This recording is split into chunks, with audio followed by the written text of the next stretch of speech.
Hello, welcome to Post-Colonial Space. I'm Masood Raja, and in this video I'll briefly discuss and try to explain Pierre Macherey's idea of reading the silences of a text.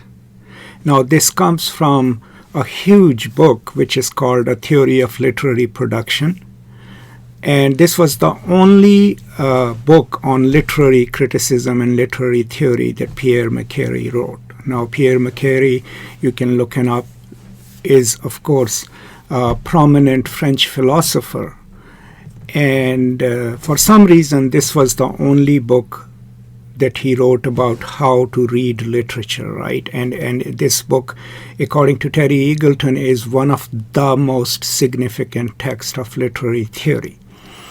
And it kind of challenges the basic assumptions of what we think about literature and the text itself. For example, the idea of text being an organic whole, or text containing all of its meaning within the body of the text itself. Macherey challenges all those aspects of literary text.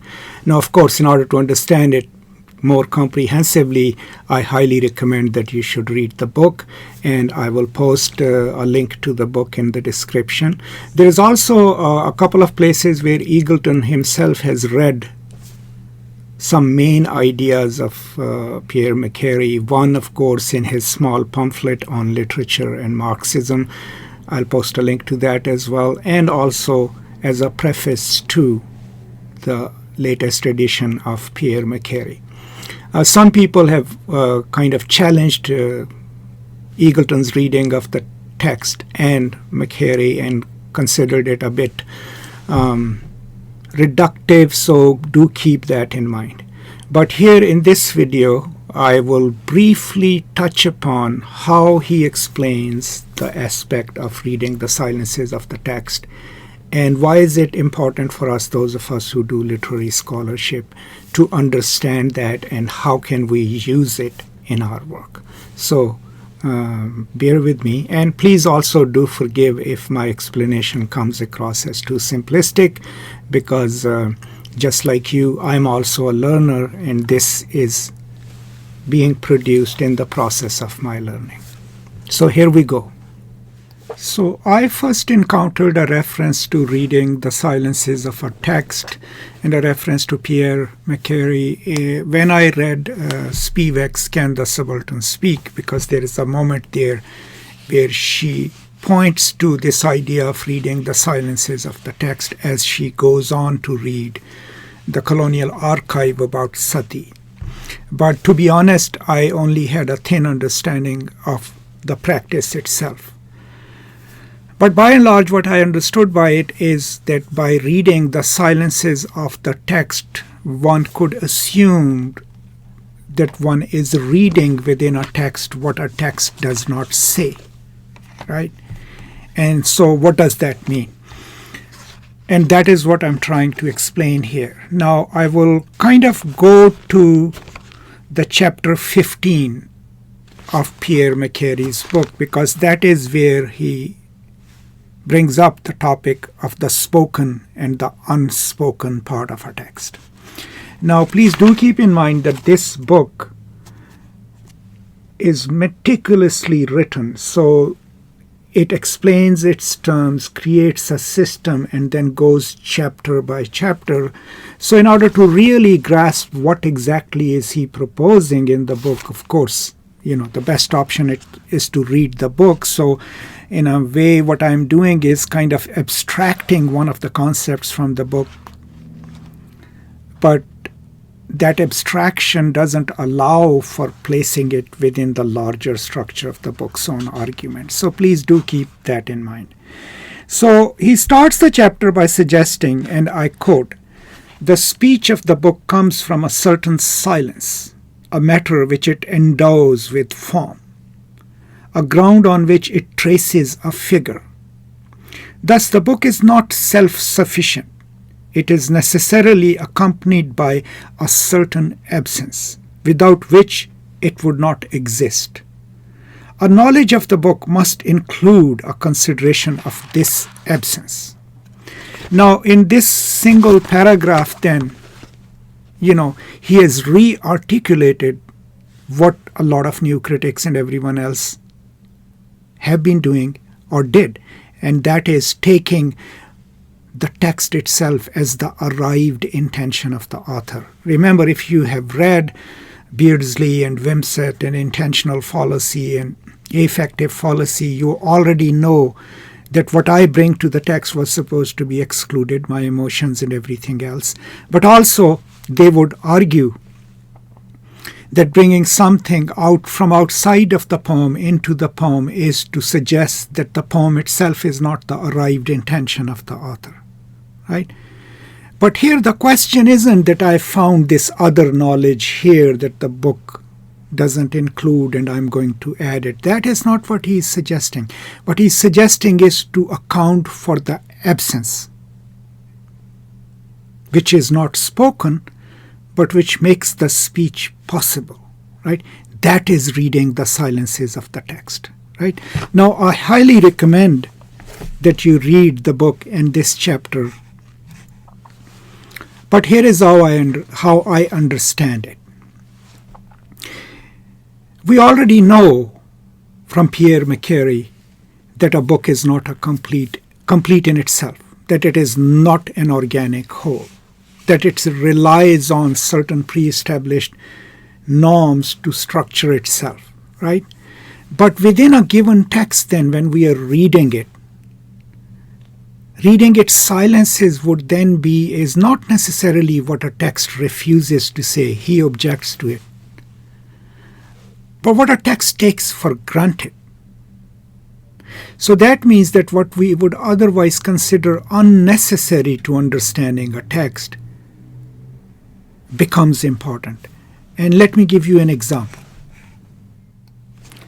So for example, Reading Capital by Althusser and Etienne Balibar. This is a rereading of Capital. But in the project of rereading Capital, what they are suggesting is to read the absences of the text in Marx's own Capital. And what do they mean by it? What they mean by it, and they explain it here, is that we should read into whatever statements Marx is making or whatever he is writing. What does he not explain? What does he take for granted? What does he take as common knowledge within which he posits his argument, an understanding of capitalism and understanding of capital? And if we read that silence, then what it gives us insight into is not necessarily what Marx is saying, but what silence, what already existing understanding of things is underwriting his writing, right? Does that make sense? Well, let us take another analogy, because we can't understand Macherey without understanding Marxism, but also without understanding the function of the unconscious, right? So if you go to Freud or Lacan, what we understand is that the rational brain, the speech that I make, whatever you write, comes from our rational brain. But most of the times, to understand my speech or my psyche, you have to figure out what's going on in my unconscious, or you have to figure out what unconscious thought is underwriting my behavior, right? So anytime when someone has lost temper on you, right, and you try to come up with a psychological reason for it, or that this person must be under stress or has been under stress, right, you are reading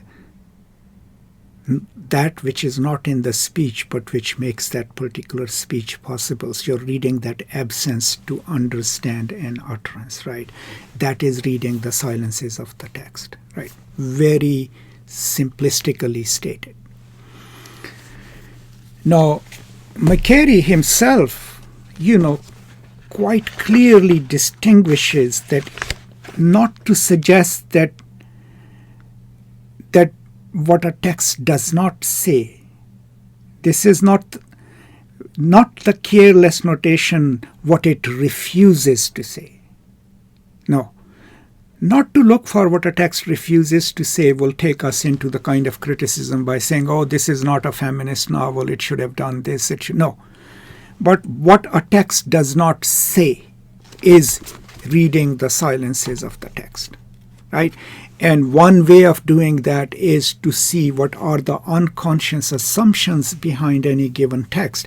Because remember, the reasons Peirre is using Macherey in her essay, Can the Subaltern Speak, is because she says when you read the silences of a text, then you can also track ideology, because that's where your ideology will express itself, right? If you, let's say, are an author who happens to be a sexist, you may not write a sexist work. But what you do not include, the very silencing of the female voices or female agency in a given story. By reading that silence, we can track the sexist ideology in a text. That is, to me, is reading the silences of a text. What a text takes for granted and doesn't need the field to explain or incorporate in its own constitution is the silence of that text. And what we read in that is the discourse that underwrites it, or the ideology that operates in it.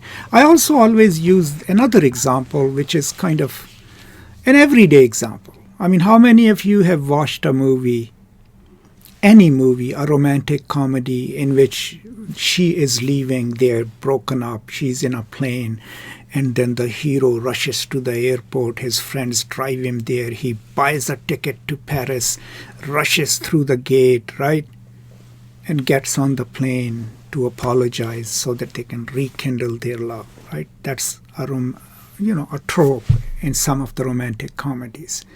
We could read it as what's happening on the page, what's happening on the screen. But if we read the silence of that, what we realize is, what is that action built on? A certain bourgeois privileged identity. Because after all, it's a person who can travel to France without a visa, who has the money to buy a ticket, who has the privilege to rush across an airport without being accosted or stopped. All of these are the silences of the text, and when we read them into it, we realize this is not a universal love story. It's a deeply privileged story of a privileged group of people, very few of them on this planet who can afford to do that, right? If I wrote that story about my coming to America, trying to reconnect with love, it wouldn't be a story like that. It would be a story of me standing in a line, applying for a visa, trying to come up with enough money to buy the ticket, meeting the immigration officer over here and having an interview. All of that would be part of that story. You cannot write a story with those kind of silences about a character like me or Bharati Mukherjee's Jasmine, right? Because you cannot assume the plane upon which the story would be told, right? So these are some of my examples as to how reading the silences of the text assumes that there is always something that the text doesn't state that we consider unimportant, right? But the purpose of criticism is to go and retrieve what the text doesn't say. And what it doesn't say is what would be its unconscious platform from where it has emerged into voice, into writing, but also that's where we will track the ideology which is operative in a text. And if we do that, then we'll perform a kind of reading that doesn't just deal with what is in the text, right? Which also deals with what is outside of the text that it doesn't include, but without which the text cannot be possible, right? So that's my brief explanation of a very complex idea. I will try to read some more of Pierre Macherey and maybe revise this and add some more information to this. I hope this helps you understand at least the basic concept of what reading the silences of the text means. But I do highly recommend that you read the book and then, let me know what you think. Thank you all so much, and I will see you next time. Until then, as always, peace and love.